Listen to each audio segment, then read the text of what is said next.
Thank you for checking in with me. I appreciate it. Guys, the Venezuelan Vixen, Julianna Peña is back. UFC 307. 2 years it's been waiting for this. You speak about how at times it felt like it was so far away, but right before you were in one of the biggest rivalries the division has ever seen.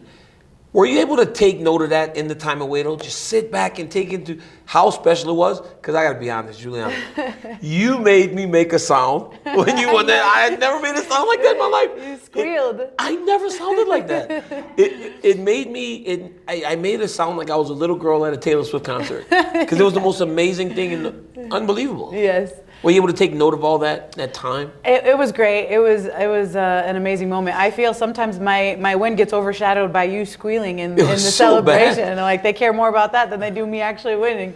I'm just joking. I wasn't able to soak it in as much as I would have liked because I turned around so quickly and fought right away. I was like, I'll do that again tomorrow. Let's go, you know. And I think that I should have gave myself a little bit more time to enjoy it, to soak it in, and to actually give myself the time that I needed mentally. But that's okay because here we are again climbing up the mountain. And if anybody is a picture perfect of perseverance and determination, it's me. You were bullish on it. I deserve a title fight. Yes. Regardless of what other people said, you were bullish on, this is my opportunity, I deserve it. What made you so certain that it should be you fighting for the belt? Well, I mean, I don't like to dwell on the past. But if you think about it, when I won the Ultimate Fighter, they were allowing women to fight in the UFC at the same time that I was fighting 4 girls in one time in that division. So it was like I had beat 4 girls. Ronda Rousey had just come into the division and they just gifted her a belt. And I was like, I just beat 4 girls. I should be fighting for the title. So then after I had an injury for 2 years, I tore my knee. I came back and I won. And then I won again against Jessica Ai. And then I won again against Kaz Ngannou. So I was fighting girls in the top 5 of the division, and I felt I deserve a title shot, you know? And then I lost one. They said, well, if you don't beat Valentina Shevchenko, then you're not going to fight for the title. And I'm thinking, how many more girls do you guys want me to fight and beat, you know? So I felt like I was falling on deaf ears. I unfortunately lost to Valentina, but it was a blessing in disguise because I had my baby, and I wouldn't trade my baby for a belt any day of the week. So it ended up being a blessing for me that I had my daughter.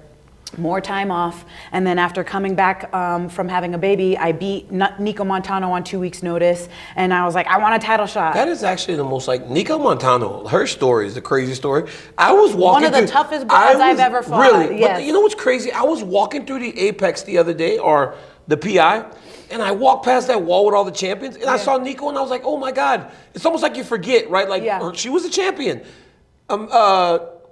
Jermaine Durandamy, champion. Yes. It's hard to be just forgotten like that. Yeah. But that was a tough fight, and you got through another champion, and ultimately it led to a title fight. Getting me to this point. Yes, sir. You had one of the greatest rivalries.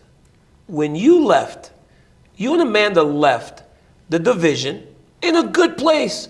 It was in a really good place in terms of people wanting to watch it, people knowing what it was, and then Raquel Pennington fought against the girl that Mayra Buenasilva. Mayra Buenasilva. It was bad. It was a bad fight. Yeah. Right?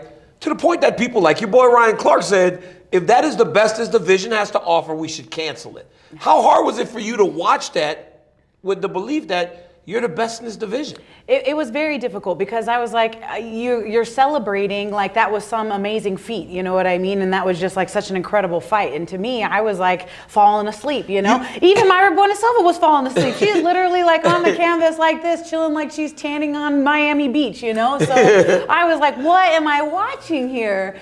For me, it was like I just pictured it in my head as an interim title because I felt like that wasn't really indicative of the division's best. And so that's how I felt personally. You know, but then when you see that, right, what do you think happened? Because Raquel Pennington has fought for the belt before. She had another opportunity. Do you think the safety came from just not knowing if she would ever get another chance? Because when you got your chance, it was guns blazing from the very start, right? As most do when presented with that opportunity. What do you think happened to a person that has fought for so long and had been in the championship opportunity before? Or do you believe that's just her? That is Raquel Pennington, and that was her at her best. I do believe that that is Raquel Pennington. You know, she's very patient, she's very durable, and, you know, unless you stick it to her like I'm going to, or Amanda Nunes, she's just kind of always there. You know what I mean? And so it's not something that jumps off the pages and you think, oh my gosh, this was incredible. It's just kind of like, you know, the coasting of the way that she fights. It's just kind of just, that is Raquel Pennington. She earned it. She absolutely earned it. It was my fault that I couldn't be there. You know what I mean? And I take 110% accountability for that. I was injured. I could not go into the fight with Raquel. So I blame me for that personally. However, you know, when I watch that, it's not something that jumps off the pages where I think, oh my God, I'm gonna go hide under a rock. I don't think I can do it. It's like, no, I can do this. I literally told Ryan, we were doing a show together at the time, and I go, if you think Julianna wanted to kill you, if you ever see Raquel Pennington, after saying the shit you say, she's gonna want to murder you. And he was like, dude, I'm almost out of the UFC coverage, so I'll be good. So you guys on The Ultimate Fighter together, and so it's a lot of talking, right? You said she's the bad roommate. You say that you guys have gone back and forth. Generally, when that happens, especially on the show, the UFC is forcing you guys together. How did it take so long for this fight to come together? You know, I'm not really sure, but like I said, when I won The Ultimate Fighter, I was on the trajectory of going up and fighting up the ladder and fighting the top 3, top 5, you know, I was fighting the top girls, the top contenders in the division. So I don't really know what she was doing. She said she's been thinking about this fight for the last 13 years. I haven't thought about you for 13 years. I've just been going straight up, you know? So for me, I've just been focusing on fighting the best and fighting the champions and doing what I need to do. I can't really say why this fight hasn't come together. But it's hilarious now because it's a full circle moment of it actually coming together, and you know, everything always has a way of working out in the best way. So I'm just confident in the way that it is unfolding right now. You didn't come here early. No. With the altitude, and as someone that I would die every time I went to Colorado to train for the Olympics. Yeah. It's worrisome. Like, what did you do, right, to replicate that, to try and train yourself to get ready for the altitude? Because I watched Jan Blachowicz beat Alex Pereira in the first round. He got tired. Yeah. He got here right on time. I watched many fighters do that. God, the biggest point, Cain Velasquez, when he fought Fabricio Verdun in Mexico. In Mexico City. Right? The altitude was able to get him like a bear jumps on your back. Yeah. What have you done to try to prepare yourself to deal with the attitude? Or the altitude, sorry. And the attitude. Attitude, you know, you'll give it. So there's a few things. I fought here before. Okay. And I am accustomed to fighting in Salt Lake. And then also I fought in Denver, Colorado against Valentina Shevchenko. And I went out 3 weeks early for that. And, you know, I brought my whole team. It was a Mike Tyson entourage. I brought everybody out for the 3 weeks, and we were living in the Airbnb. And when I got there, I ran, and my strength and conditioning coach said, "How do you feel?" And I said, "I feel great." And he says, "Exactly. I told you we didn't need to come out here 3 weeks early. Okay. If you're in shape, you're in shape." At the end of the day, there's got to be a mental component where you hit another gear and you say, "I don't care." And I know that, you know, obviously I was very diligent in practicing my cardio, and my endurance is something that has carried me into successful moments. So I'm always training for extra cardio, extra endurance, and making sure that, you know, my battery is always full. With that being said, there's some things that you do in preparation for that, like taping your mouth shut and making sure that you can only breathe through your nose, or doing things with straws and making sure that you're breathing through a straw so that you can try to acclimate yourself into these high altitude areas. I did my cardio workouts when I got here, and I felt great. And so I just feel like if you're in shape, you're in shape. And at the end of the day, I know how to fight. So just close the cage door and let's get it over with. You know, Bilal Muhammad fought probably the perfect fight out in Manchester. Yes, I was there. You were there. I know, I remember. I saw you. You heard me screaming? Yeah, I heard you screaming. I saw you. It's kind of weird. It's crazy that we can actually hear you and we're wearing these cans on our ears. Yeah. That just tells you how loud you are. Yeah, extremely loud. Best corner in the game, in my opinion. We've seen your guys' team continue to build, right? What would it mean? Because you see the VFS now, and it's recognizable. Before it wasn't, right? But that's because of fighters like you and Bilal and Ignacio and all these athletes. What would it mean to you guys for a team out of Chicago? It's not a big team, like American Top Team. And what would it mean to have 2 champions?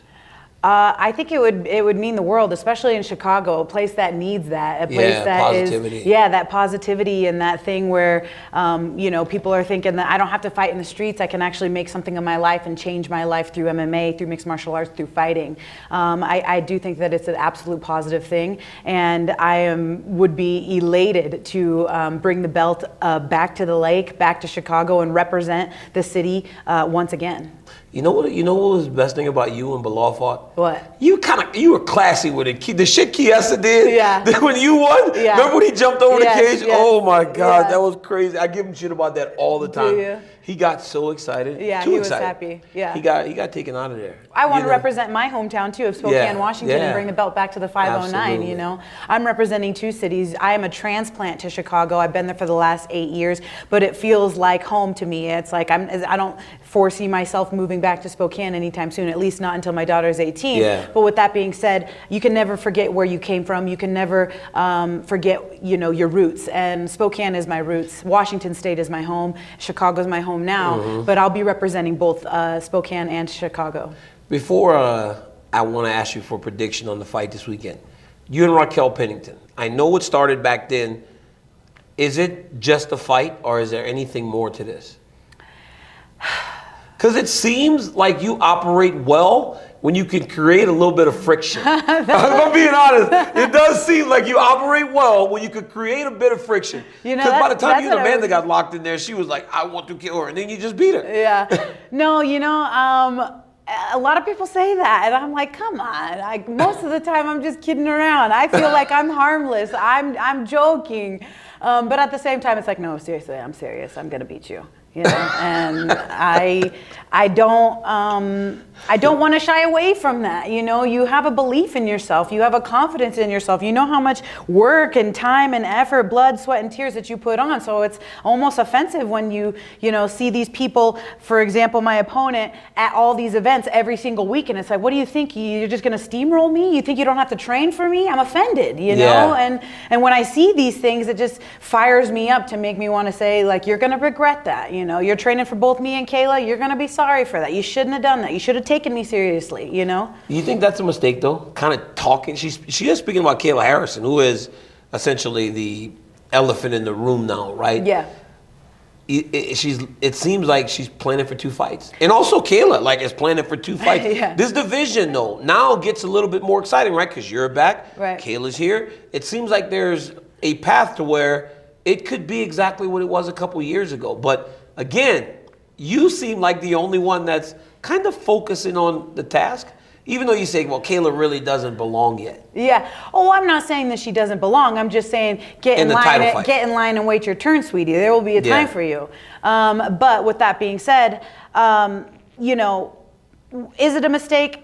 Here's the reality. The reality of the situation is, hey, they're right. You know what I mean? Like, I do get injured, and I do pull out of fights because I do get injured. What do you want me to do? They're telling the truth, you know? So I'm not mad at that comment. I just think it's funny because, like I said, I am making the fight. I am here. It's fight week. Everything is ready for me to just, you know, get wound up and send me away and get the job done. And you're absolutely right. I am focused on the task at hand. Seems like she's got her focus in other places, you know? How's the fight in this weekend? With me getting my hand raised. I don't care if it comes by knockout. I don't care if I knock you out with the pinky finger. Whatever when that cage door closes, I'm going to die to get my hand raised, and I have that edge where I'm going to, I know I'm not going to die, and I don't mean it like I'm going to die literally, but I will give my life to get my hand raised. It is that important to me. You must hit really hard, because I never saw Amanda react the way that she reacted when you would actually get your hands on her. So you must hit hard. You know, it's so funny. When I was on The Ultimate Fighter, Your hands might be bigger than mine. I know. They're not. When I was on The Ultimate Fighter, they were saying like this, Julianna's not that good. When she hits mitts, she hits like this. Yeah, she puts her head down and she's just like swinging wildly, you know. And a lot of people very unassuming that I don't hit hard. I don't think that they think that I hit hard. You know, if they see me training, they're like, she sucks, you know. Everybody's always giving me that, you know, that pass. And it's worked to my advantage because I do hit hard. It might not look like it. You might not think that, but you're going to feel it when we get locked in there. You're going to feel it. Everybody has an opinion until you're stuck in the octagon with the Venezuelan Vixen, who challenges for the UFC Bantamweight Championship this weekend. UFC 307 goes down from Salt Lake City, Utah. Make sure you hit the purchase button, buy that pay-per-view, and go tap into everything that Julianna Peña is doing. Julianna, thank you again for checking in with me. I appreciate it. It's a pleasure. Until next time, guys. Peace.